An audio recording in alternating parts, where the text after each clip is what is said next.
প্রত্যেকটি ভোট কেন্দ্রে CCTV camera আওতা আনা হয়েছে। প্রত্যেকটি কেন্দ্রে সিসি ক্যামেরা আওতা রয়েছে এবং সেটা আমরা মনিটরিং হাতে করতে পারবো। কেন্দ্রভিত্তিক আমাদের নিরাপত্তার জোরদার রয়েছে। আপনারা জানেন যে আমাদের নেত্রকোনা ১ আসনে এই দুর্গাপুর উপজেলায় ৬১টি কেন্দ্র রয়েছে, যেখানে আমাদের ৭টি ইউনিয়ন এবং একটি পৌরসভা রয়েছে। আমাদের এই প্রত্যেকটি ভোট কেন্দ্রে সিসিটিভি ক্যামেরা আওতা আনা হয়েছে। প্রত্যেকটি কেন্দ্রে সিসি ক্যামেরা আওতা রয়েছে এবং সেটা আমরা মনিটরিং হাতে করতে পারবো। আজকে আমরা এখানে আপনারা জানেন যে আজকে ব্যালট আমরা রিটার্নিং অফিসারের কার্যালয় থেকে আমাদের এখানে আনা হয়েছে। আমরা এখানে ব্যালট এবং গণভোটের যে ব্যালটগুলো রয়েছে সেগুলো আমরা পেয়েছি।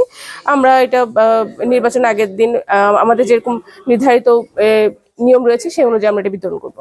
আপনারা জানেন যে আজকে থেকেই ম্যাজিস্ট্রেট ডিপ্লয় হয়েছে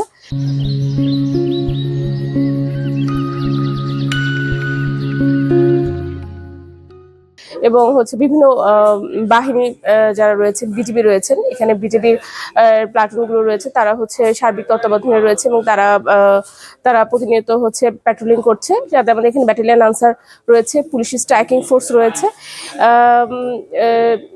বলা যায় প্রত্যেকটি কেন্দ্রে আনসার থাকবে, পুলিশ সদস্য থাকবে, গ্রাম পুলিশ থাকবে। আমাদের যারা প্রশাসনিক কর্মকর্তা রয়েছেন তাদেরকেও নির্বাচনের দায়িত্ব দেওয়া হয়েছে ইউনিয়ন ভিত্তিক। আমরা বলতে পারি যে এই সময় আপনারা জানেন যে পুলিশের এবার বডি অন ক্যামেরা থাকবে ঝুঁকিপূর্ণ যে কেন্দ্রগুলো রয়েছে। তো আমরা সেই দিক থেকে নিরাপত্তার বিষয়ে যেটা বলি যে পুরো কেন্দ্রভিত্তিক আমাদের নিরাপত্তার জোরদার রয়েছে। সাথে সাথে কোনো রকম অনাকাঙ্ক্ষিত বা ঘটনার সৃষ্টি না হয় সেজন্য প্রচুর পরিমাণে এখানে ফোর্স রয়েছে, ম্যাজিস্ট্রেট আছে।